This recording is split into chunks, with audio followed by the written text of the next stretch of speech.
नमः।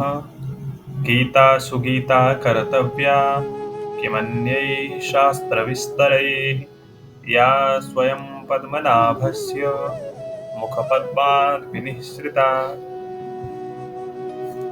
भगवत गीता के शाश्वत ज्ञान के माध्यम से हमारी यात्रा में आपका फिर से स्वागत है। इस वीडियो में हम द्वितीय अध्याय के 9वें श्लोक से 15वें श्लोक तक के ज्ञान का अन्वेषण करेंगे, जहां भगवान कृष्ण अर्जुन को गहन शिक्षा देते हैं। आइए इन श्लोकों के भीतर आध्यात्मिक अंतर्दृष्टि का पता लगाएं। इससे पहले की कथा से थोड़ा सा जोड़ना चाहूंगा कि कल हमने द्वितीय अध्याय शुरू किया था और द्वितीय अध्याय के प्रारंभ में अर्जुन अपनी स्थिति बताते हुए भगवान से प्रश्न कर रहे हैं कि मैं आपकी शरण में आया हूं, मुझे ज्ञान दें, मुझे शिक्षा दीजिए कि क्या करना चाहिए, क्या नहीं करना चाहिए, कि इन स्वजनों को मार करके भी मैं पृथ्वी का निष्कंटक राज्य तो प्राप्त कर लूंगा, लेकिन वह नर्क के दुख के समान मुझे होगा। ऐसा कहकर अर्जुन ने क्या किया, इस जिज्ञासा पर संजय कहते हैं, एवं उक्त्वा ऋषिकेशं गुडाकेशः परन्तप न योत्स्य इति गोविंद मुक्त्वा तूष्णीं बभूवः। इस श्लोक का अर्थ स्पष्ट है कि संजय ने कहा, हे धृतराष्ट्र, ऋषिकेश श्री कृष्ण से अर्जुन ने हे गोविंद मैं युद्ध नहीं करूंगा ऐसा कहा, और ऐसा कहकर के वह चुप हो गया। उसके बाद क्या हुआ, इस जिज्ञासा पर संजय कहता है कि हे भारत, तमुवाच ऋषिकेश प्रहसन्निव भारत सेनयोरुभयोर्मध्ये विषीदन्तमिदं वचः। हे भारत, ऋषिकेश श्री कृष्ण ने प्रसन्न मुख होकर उन दोनों सेनाओं के बीच में विषाद करते हुए अर्जुन से ये आगे वाले वचन कहे, जो आगे बताए जाएंगे, अगले श्लोक से शुरू होंगे। वे वचन कहे, शरीर और आत्मा के भेद को न जानने के कारण इसका शोक है, क्योंकि अर्जुन अभी तक शरीर और आत्मा में भेद को नहीं जान रहा है। और इसी कारण से इसका शोक है। यह सोचकर उन दोनों का भेद समझाने के लिए श्री भगवान आगे कहते हैं, श्री भगवान उवाच अशोच्यानन्वशोचस्त्वं प्रज्ञावादांश्च भाषसे गतासु न गतासूंश्च नानुशोचन्ति पंडिताः। श्री भगवान कृष्ण द्वारा अर्जुन से कहे गए शब्द, तुम उन लोगों के लिए शोक कर रहे हो जिनके लिए शोक नहीं करना चाहिए, फिर भी तुम अपने आप को बुद्धिमान बताते हो। लेकिन बुद्धिमान यानी ज्ञानी पुरुष जो जिनके प्राण चले गए हैं उन बांधवों के निमित्त, और जिनके प्राण नहीं गए हैं उन जीवितों के निमित्त भी इस प्रकार शोक नहीं करते कि बंधु बांधवों से हीन होकर ये लोग कैसे जिएंगे। यहाँ कृष्ण धीरे धीरे अर्जुन को उसके आंतरिक संघर्ष के लिए डांट रहे हैं। वह उसे याद दिला रहे हैं कि आत्मा शाश्वत है और मृत्यु सिर्फ एक परिवर्तन है, जीवन का अंत नहीं।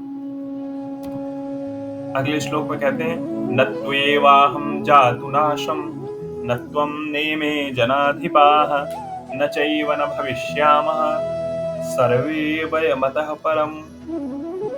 जिस प्रकार मैं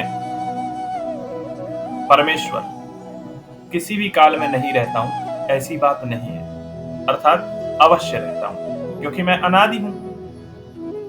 तू नहीं था, यह भी नहीं है, किंतु अवश्य था, तथा ये राजा लोग पहले नहीं थे, ऐसा नहीं, किंतु अवश्य थे। यानी ये सब मेरे अंश हैं। कभी ऐसा समय नहीं था जब मैं अस्तित्व में नहीं था, न ही तुम, न ही ये सभी राजा, और न भविष्य में भी हम सभी अस्तित्व में रहेंगे। यह श्लोक स्वयं की शाश्वत प्रकृति पर प्रकाश डालता है और यह कि जीवन और मृत्यु एक अंतहीन चक्र का हिस्सा है। भगवान कहते हैं कि कभी ऐसा समय नहीं था कि जिस समय में मैं उपस्थित न रहा हूं, और कभी भी ऐसा समय नहीं होगा जब मैं नहीं रहूंगा। और तुम भी मेरे ही अंश हो, इसलिए कोई ऐसा समय नहीं था भूतकाल में कि जब तुम नहीं थे, और भविष्य में भी ऐसा कोई समय नहीं होगा जब तुम नहीं होगे। अब यहाँ तुम से तात्पर्य है तुम्हारे अंदर जो जीव है, आत्मा है, उससे। अगले श्लोक में कहा है, देहिनोऽस्मिन् यथा देहे कौमारं यौवनं जरा तथा देहांतर प्राप्तिर धीरस्तत्र न मुह्यते। 13वें श्लोक की ओर बढ़ते हुए कृष्ण कहते हैं, जैसे देहधारी आत्मा लगातार इस शरीर में बचपन से युवावस्था तक और बुढ़ापे तक गुजरती है, वैसे ही आत्मा मृत्यु के समय दूसरे शरीर में चली जाती है। और जो धीर पुरुष होते हैं, जो बुद्धिमान पुरुष होते हैं, वो इसमें मोह नहीं करते, वो शरीर का मोह नहीं करते हैं, क्योंकि जो पुरुष है, जो जीव है, वह तो आत्मा है। यह श्लोक आत्मा के स्थानांतरण और भौतिक शरीर की नश्वरता पर जोर देता है। इस श्लोक में स्पष्ट है कि जो मैं हूं वो मेरा भौतिक शरीर नहीं है। भौतिक शरीर तो नष्ट हो जाता है, आत्मा ही इस शरीर में निवास करती है, जो इस शरीर के बालपन में रहती है, युवावस्था में रहती है, वृद्धावस्था में रहती है, और शरीर जब जर्जर हो जाता है तो आत्मा शरीर का परिवर्तन करती है, और इसमें बुद्धिमान लोग मोह नहीं करते। अगले श्लोक में देखिए, मात्रा स्पर्शास्तु कौन्तेय शीतोष्ण सुख दुःखदा आगमापायिनो नित्यास् तांस्तितिक्षस्व भारत। इंद्रियां, मन और बुद्धि। सबसे पहले इंद्रियां इंद्रिय वस्तुओं से ऊंची है, फिर मन इंद्रियों से बड़ा है, और मन से ऊपर बुद्धि है।